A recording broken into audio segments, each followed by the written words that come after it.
Gonzalo, pues porque usted dice ahí está el futuro, pero también creo yo que hay mucho tema de geoestrategia y geopolítica. Aquí estamos hablando de Estados Unidos, un Estados Unidos que ya está produciendo este tipo de robots con esta capacidad de locomoción que ya casi que podría ir a reemplazar a una empleada, a un jardinero, etcétera, etcétera. Pero vi una imagen, y si la podemos poner, de los robots chinos que ya están entregándose a nivel industrial, están trabajando ya a nivel industrial. El modelo Walker S2 superaron los 112 millones de dólares el año pasado. Mire, es impresionante la cantidad de robots con inteligencia artificial que está produciendo China a nivel industrial. Y yo creo, Gonzalo, que aquí hay una competencia importante, porque ahí el tema de las tierras raras es básico y puede ser un riesgo para los estadounidenses porque, claro, hay mucha dependencia de imanes y tierras raras. Tesla incluso ha señalado que la producción de Optimus se vio afectada por las restricciones chinas en exportación de imanes y tierras raras, mientras que China controla gran parte del procesamiento de estas tierras y estos permisos de exportación. Así que China tiene el sartén por el mango con el tema de tierras raras, que sin duda va a ser un punto muy importante a la hora de Estados Unidos plantear su política exterior. Y ahí le pregunto yo por lo que está pasando en Groenlandia, porque tengo entendido que sigue fijado el presidente de los Estados Unidos después de su operación en Venezuela, de su, digamos, amenaza de apropiarse de temas de petróleo, pues ya sigue con su interés en Groenlandia, donde hay muchas tierras raras también.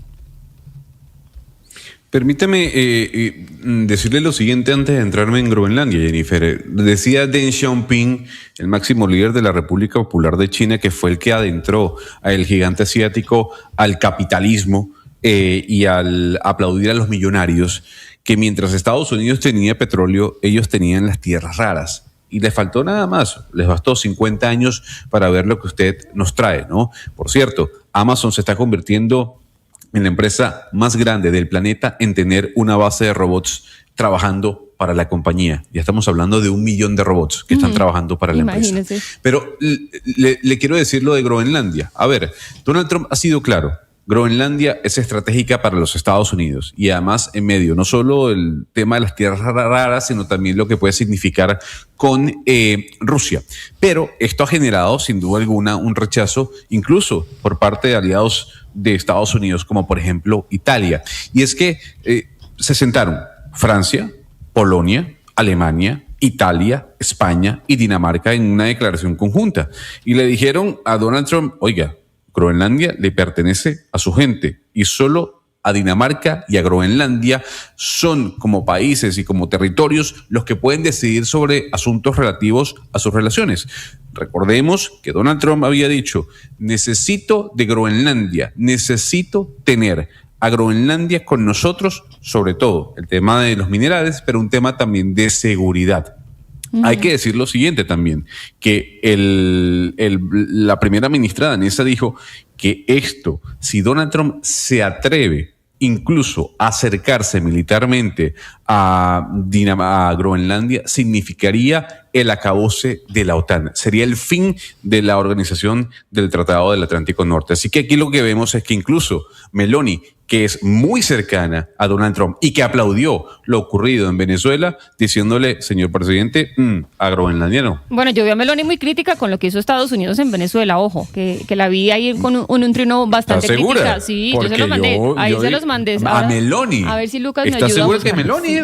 Ah, no, fue a Marine Le Pen, que son parecidas. Ahí me confundí. Pero Le Pen es política y ni siquiera puede ser primera ministra, o presidenta de Francia. Meloni es primera ministra de Italia. Gonzalo, venga, es que es muy importante lo que usted me está hablando de Groenlandia, porque no es la primera vez que el presidente de los Estados Unidos habla sobre esto y claro, cuando uno ve lo que ya pasó en Venezuela, pues le presta más atención a lo que puede hacer. No solamente por el tema de seguridad, como usted lo dice, tienen que tener una base estratégica que de hecho la tienen cerca al Ártico, sino también, uno, por lo que yo le decía, los minerales y las tierras raras. Estaba acá leyendo un informe que dice que del Servicio Geológico de Dinamarca y Groenlandia, que estima que los 400,000 kilómetros cuadrados de territorio de la isla, actualmente no cubiertos por hielo, tienen depósitos moderados o elevados de 38 minerales en la lista de materiales esenciales elaborados por la Comisión Europea. ¿Y por qué las tierras raras son importantes? Pues porque se necesitan básicamente para la electrónica, para estos robots que estamos viendo, para las energías limpias, para la tecnología militar. Así que esto es muy importante. Y el otro aspecto es es que China ha estado muy interesado en Groenlandia. Estaba leyendo también que intentaron construir 2 aeropuertos, que dicen que China tiene que estar muy cerca de Groenlandia a pesar de que están infinitamente con una distancia importante entre medios, y por eso vamos a hablar de estas aspiraciones o comentarios de los Estados Unidos, sobre todo con este nuevo plan de seguridad que trazaron y que fue comentado hace poco con el doctor David Santos Gómez. Él es doctor en Ciencias Políticas y profesor de Geopolítica de ENEAFIT. Gracias, doctor Santos, por estar con nosotros. Bienvenido. Hola, Jennifer, muchas gracias a ustedes por la invitación. Y mire por qué le mezclo todo esto, porque es que estamos hablando de una doctrina que dicen revivió la doctrina Monroe, en donde es América para los americanos, en donde Estados Unidos quiere tener una presencia fuerte en la región y en donde básicamente tienen esta ley, ¿cómo es que se le llamaba? La del garrote, la ley del garrote, hablar suavemente y llevar un garrote grande, ¿no? Para a través de la fuerza hacer lo que quiere Estados Unidos. Entonces, ¿cómo entendemos esto que acaba de suceder en Venezuela, esto que estamos viendo nuevamente en Groenlandia, estos comentarios sobre el Canal de Panamá, esto sobre anexionarse a Canadá como un estado más de Estados Unidos, o esto que también ha hablado sobre México y Colombia bajo este plan de seguridad de los Estados Unidos y de esta doctrina Monroe?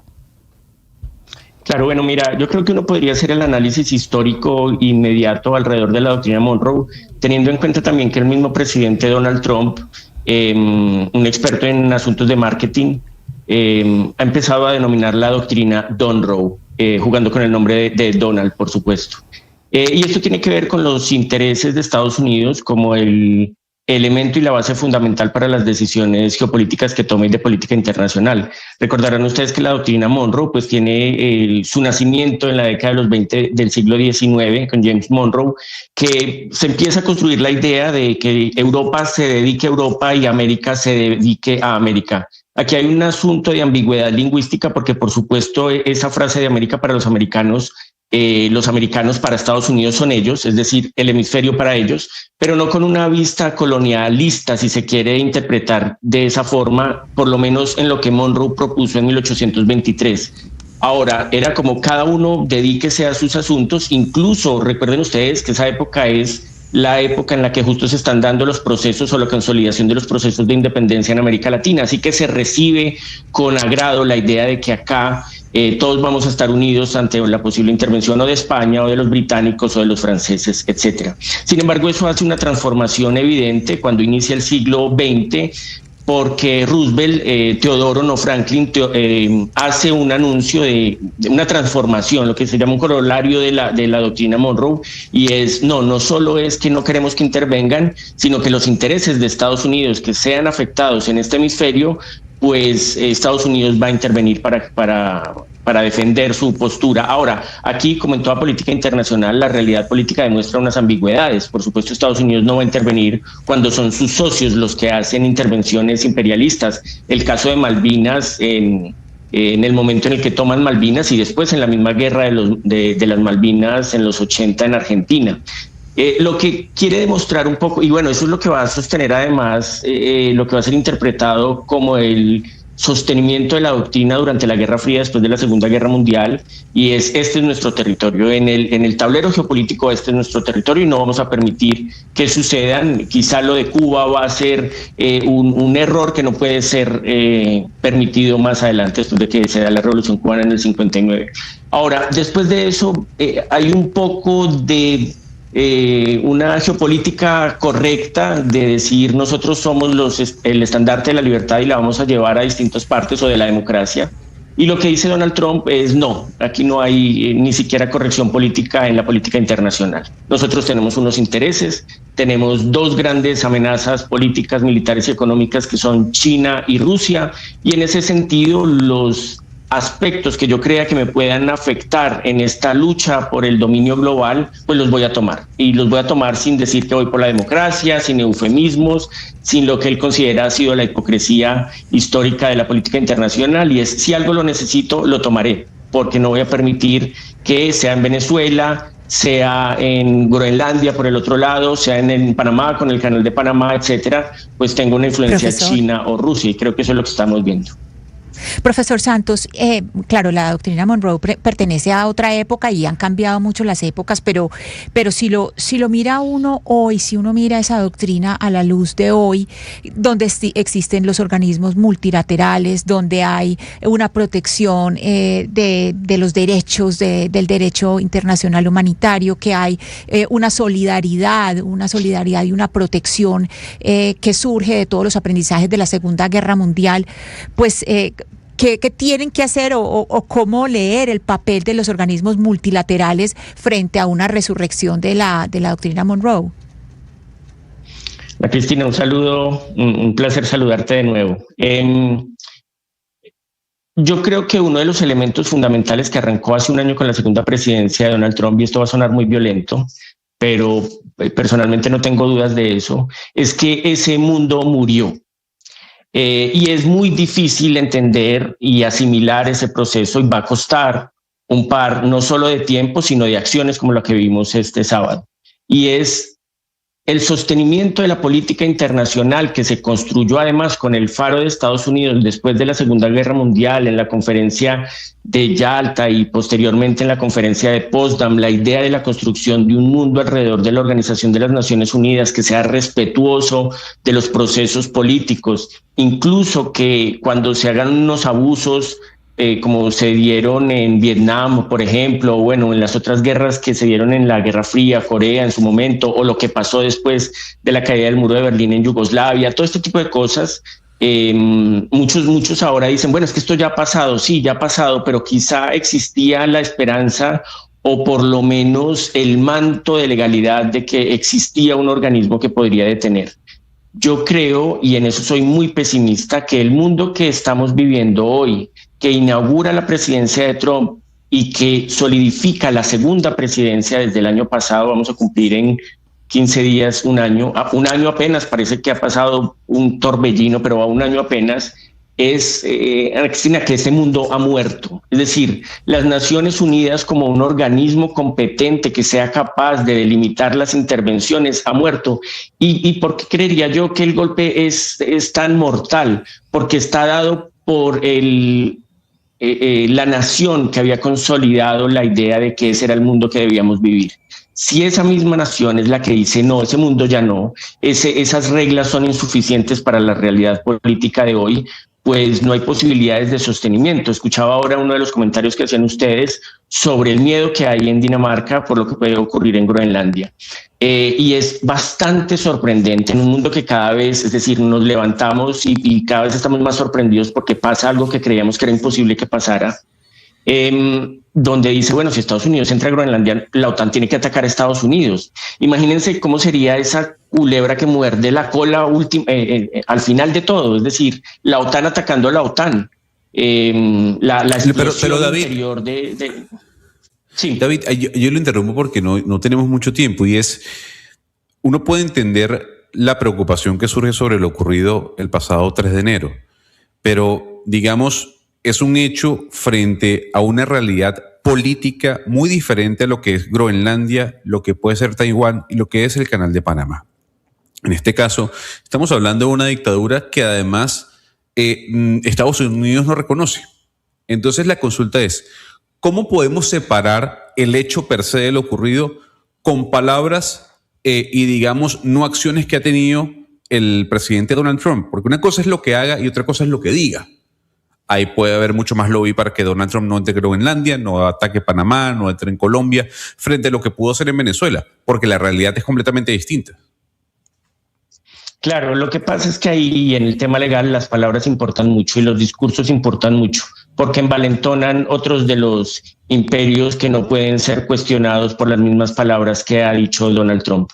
Entonces, más allá de que, por supuesto, el asunto de Groenlandia es distinto, de que lo que ocurre con Venezuela no puede compararse con lo que podría ocurrir en Panamá, etcétera, lo que está diciendo Donald Trump, sin ningún tipo de eufemismos, es lo que necesitamos nosotros lo vamos a tomar. Puede. Profesor Santos, no lo escucho, no sé, se colgó la llamada en una respuesta, Gonzalo, importante a una pregunta que usted le hacía. Señor Santos, ¿nos escucha?